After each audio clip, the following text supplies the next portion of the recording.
የኤርትራ ጦር አደገኛ እርምጃና አዲሱ የድርድር ማዕቀፍ።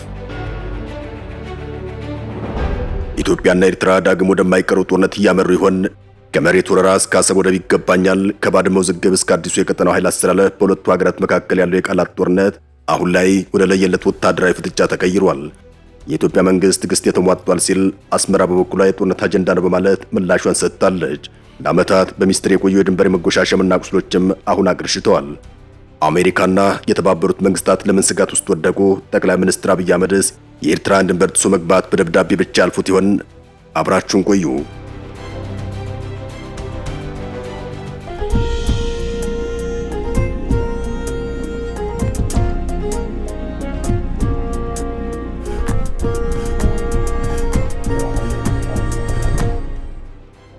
የኢትዮጵያ መንግስት በኤርትራ ላይ የነበረውን ዲፕሎማሲ አቋም በከፍተኛ ሁኔታ በማጠናከር ከዚህ ቀደም ታይቶ የማይታወቅ ጥብቅ ማስጠንቀቂያን ሰጥቷል። የውጭ ጉዳይ ሚኒስትሩ ዶክተር ጌዲዮን ጢሞቴዎስ ለኤርትራ አቻቸው ኦስማን ሳልህ በላኩት ደብዳቤያቸው ላይ አስገራሚ ክሶችን ዘርዝረዋል። ደብዳቤው ኤርትራ የኢትዮጵያ ሉዓላዊ ግዛት ከመኖር ባለፈ በሀገር ውስጥ ለሚንቀሳቀሱ የትጥቅ ቡድኖች ድጋፍ በመስጠት የሀገሪቱን አንድነት እየተፈታተነች መሆኑን ይገልጻል። ወቅታዊ ሁነቶችን ዋቢ በማድረግ የቀረበው ክስም የኢትዮጵያ ትዕግስት ማለቁን ብቻ ሳይሆን ብቸኛው አማራጭ ወደ ድርድር ጠረጴዛ መምጣት መሆኑን ያሳስባል። ባለፉት ጥቂት ቀናት የኤርትራ መንግስት ጉዳዩን የሚያስተባብር እርምጃዎችንም እየወሰደ ይገኛል። በሰሜን ምስራቅ የኢትዮጵያ ክፍል የኤርትራ ወታደሮች ድንበር ጥሰው ገብተዋል። በሰሜን ምዕራብ የኢትዮጵያ ድንበር ክፍል ደግሞ ከኢትዮጵያ አማጽያን ጋር ወታደራዊ ልምምድ አድርገዋል። እነዚህ እንቅስቃሴዎችም ትንኮሳ ብቻ ሳይሆን ቀጥተኛ ወረራ ጭምር ናቸው። ይህን ተቀባይነት የሌለው ድርጊት ለማስቆም የኤርትራ መንግስት ከወረራቸው የኢትዮጵያ መሬቶች ላይ በአስቸኳይ ለቆ እንዲወጣ ከአማጽያን ጋር የሚያደርገውን መተባበር በአስቸኳይ እንዳቆም በይፋ እንጠይቃለን በማለት ደብዳቤው የኤርትራ መንግስትን በግልጽ ያሳስባል። ደብዳቤው ሲቀጥልም ለረጅም ጊዜ በግጭትና ባለመተማመን እሽክርክሪት ውስጥ የቆየው የኢትዮጵያና ኤርትራ ግንኙነት በንግግርና በዲፕሎማሲያዊ ግንኙነት በማጠናከር መቀየር ይቻላል ብለን እናምናለን። የኤርትራ መንግስት የኢትዮጵያ ሉዓላዊ ግዛትና አንድነት ለማክበር አዎንታዊ ምላሽ እስከሰጠ ድረስ የኢትዮጵያ መንግስት በቀናነት ሁሉንም የጋራ ጉዳዮቻችንን በንግግር ለመፍታት ዝግጁ ነው። ሁሉንም የጋራ ጉዳዮቻችን ሲባልም በአሰብ ወደብ በኩል የባህር በር ማግኘትን ጨምሮም ሌሎች የባህር ነክ አጀንዳዎችን ያካተተ ይሆናል በማለት ለኤርትራ ማሳሰቢያ ብቻ ሳይሆን የመደራደሪያ ጥሪም ያቀርባል። ይሁን እንጂ የኤርትራ ማስታወቂያ ሚኒስቴር በሰጠው አጭር ምላሹ ላይ የቀረበውን ክስ ሐሰተኛ ሲል አጣጥሎታል።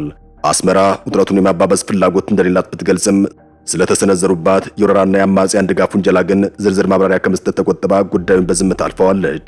የሁለቱ ሀገራት የደብዳቤና የመግለጫ ልውውጥ ከዲፕሎማሲያዊ ስነ ስርዓት አኳያም የሚኖሩ ቅቡልነት አነጋጋሪ ቢሆንም ከሁሉም በላይ ግን የሁኔታው መዘዝ እጅግ አሳሳቢ ሆኗል።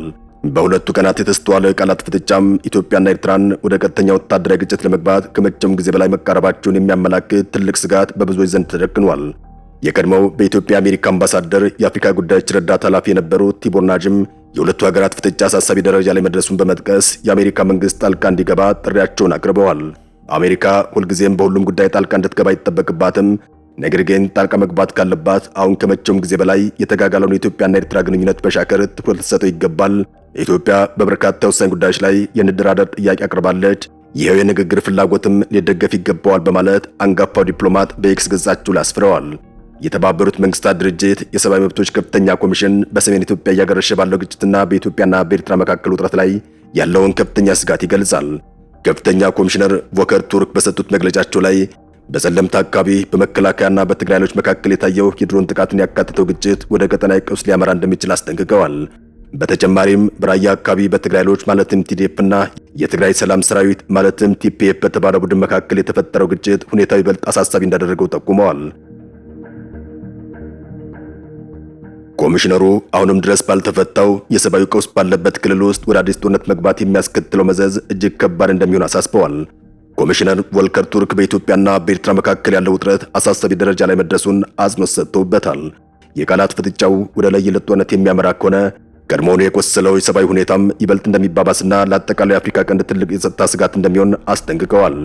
ይኸው ሰሞንኛ ውጥረትም በጸለምት በራያና በአፋር አዋሳኝ አካባቢዎች ከሚታዩ ወታደራዊ እንቅስቃሴዎች በተጨማሪም ከቆየው የሰብአዊ ቀውስና ከባህር በር ጥያቄ ጋር በእጅጉ የተቆራኘ ሆኗል። ጠቅላይ ሚኒስትር አብይ አህመድ በቅርቡ በፓርላማ ቀርበው በሰጡት ማብራሪያቸው ላይ ይኸው ከኤርትራ ጋር ያለው ግንኙነት በሻከር ዛሬ የተጀመረ ሳይሆን ገና በመጀመሪያው የሰሜን ኢትዮጵያ ጦርነት ወቅት የተጠነሰሰ መሆኑን ይፋ አድርገዋል። ሽሬን ካስለቀቅም በኋላ የኤርትራ ጦር ከኋላ ገብቶ የአንዳንድ ሰዎችን ቤትና ፎቅ ማፍረስ ሲጀምር በመካከላችን ጸብ ተጀምሯል። አክሱምን ይዘን ስናልፍም ከኋላ ገብቶ ወጣቶችን በጅምላ ሲረሽን ጸብ ተፈጽሟል። አድዋን ይዘን ስናልፍ አድዋ ሄዶ ፋብሪካዎችን ሲፈታታና ሲሰርቅ ጸብ ተጋግሏል። አዲግራት ደርሰው መድኃኒት ፋብሪካውን ጨምሮ የሚነቀለውን ነቅለው የማይነቀለውን ሲያፈራርሱ ጸቡ ጫፍ ላይ ደርሷል። ይህ ጸብ ተፋፍሞ ሄዶ የፕሪቶሪያ ሰላም ስምምነት ሲፈረም እንዴት ህወሓት ሳይጠፋና ትግራይም ሙሉ በሙሉ ሳትወድም ስምምነት ይፈረማል የሚል አቋም በመያዙም ጸባችን የመጨረሻው ጫፍ ላይ ደረሰ በማለት ከዚህ ቀደም ያልተሰማ ከኤርትራ መንግስት ጋር የተፈጠረውን ውጥረት አጀማመርም ሲያስረዱ ተስተውለዋል። ጠቅላይ ሚኒስትር አብይ አህመድ በፓርላማ እንደገለጹት ከኤርትራ ጋር ያለው አለመግባባት መነሻው የባህር በር ጥያቄ ሳይሆን በሰሜኑ ጦርነት ወቅት የኤርትራ ሰራዊት ከነበረው ተሳትፎ የሚጀምር እንደሆነም አጽንኦት ሰጥተዋል።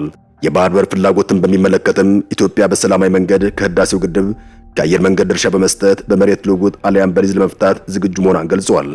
ጠቅላይ ሚኒስትሩ በፍትሃዊነት ረገድም ኤርትራውያን ከሰላሙ በኋላ በኢትዮጵያ የነበራቸውን ንብረት ማስመለስ ከቻሉ ኢትዮጵያ በአሰብ ወደብ ላይ የነበራትን መሰረተ ልማት፣ ነዳጅ ማጣሪያና አየር ማረፊያን ጨምሮ የማግኘት መብቷም በድርድር ሊታይ እንደሚገባ አመላክተዋል። በአንጻሩ ግን የአስመራ ባለስልጣናት የኢትዮጵያን ጥያቄ እንደ ወረራ ስጋት ሲመለከቱት ተስተውሏል። የማስታወቂያ ሚኒስትሩ የማነ ገብረ መስቀል ኢትዮጵያ የጦርነት አጀንዳ እያራመደች ነው ሲሉ ወቅሰዋል። የኢትዮጵያ መንግስት ያወጣውን መግለጫም ውሸትና ለድብቅ ዓላማ ተብሎ የተፈበረከ አስደማሚ ሲል አጣጥሎታል። ይሄ የቆየ ፍጥጫም ኤርትራን ከግብፅና ከሶማሊያ ጋር ወደ መሳሰሉ ጸረ ኢትዮጵያ ጥምረቶች እንዲያመራ ከማድረጉም ባለፈም ሁለቱ ሀገራት ወደ እጅ አዙር ጦርነት እንዲሸጋገሩ ምክንያት ሆኗል። የኢትዮጵያና የኤርትራ ውጥረት አሳሳቢ መሆኑን ተከትሎም እንደ ተባበሩት መንግስታት ድርጅት፣ የአፍሪካ ህብረትና የአውሮፓ ህብረት ያሉ ዓለም አቀፍ ተቋማት ሁለቱ ሀገራት ወደ ጦርነት እንዳይገቡ ጥብቅ ማሳሰቢያ ሰጥተዋል። የአልጀርስን ስምምነት 25ኛ ዓመትን በማስመልከትም ተቋማቱ ስምምነቱ ተግባራዊ ማድረግ ብቸኛው መፍትሄ መንገድ መሆኑን አሳስበዋል። በተለይም የተመድ ዋና ጸሐፊ አንቶኒዮ ጉተሬዝ ሁለቱ ሀገራት ከ7 ዓመታት በፊት ስምምነቱ ያለ ቅድመ ሁኔታ ለመቀበል የገቡትን ቃል እንዲያከብሩ ጠይቀዋል። ነገር ግን የችግሩን ስረ መሰረት የሚመረምሩ ወገኖች ግጭቱ የሚጀምረው ኤርትራ ነጻ ሀገር ከሆነችበት ወቅት አንስቶ እንደሆነ ይከራከራሉ። የመለያየት መንገዱ ህጋዊ ስርዓትን ያልተከተለ መሆን ለባድመ ጦርነት መነሻ መሆኑና ለዚያም ተብሎ የተፈረመው የአልጀርስ ስምምነት ፍትሐዊነት የጎደለው መባሉን ሁኔታውን አወሳስቦታል። ከሁለት አስርት ዓመታት ግጭት በኋላ የታየው እርቅም ቢሆን በሰሜን ኢትዮጵያ ጦርነት ወቅት በኤርትራ ሰራዊት ሚና ምክንያት ዳግም ወደ ጥርጣሬና ወደ ቃላት ጦርነት ተቀይሯል። ከፕሪቶሪያ የሰላም ስምምነት ማግስት በርካታ ዓለም አቀፍ ተቋማት ኤርትራ የያዘቻቸውን የኢትዮጵያ ግዛቶች እንድትለቅ ግፊት ሲያደርጉ ታይተዋል። የኢትዮጵያ መንግስት መጀመሪያ ላይ ጉዳዩን በዝምታ ቢያልፈውም ውሎ አድሮ ግን በተለያዩ ባለስልጣናቱ በኩል የመሬት ማስመለስ ጥያቄውን ማንሳት ጀምሯል።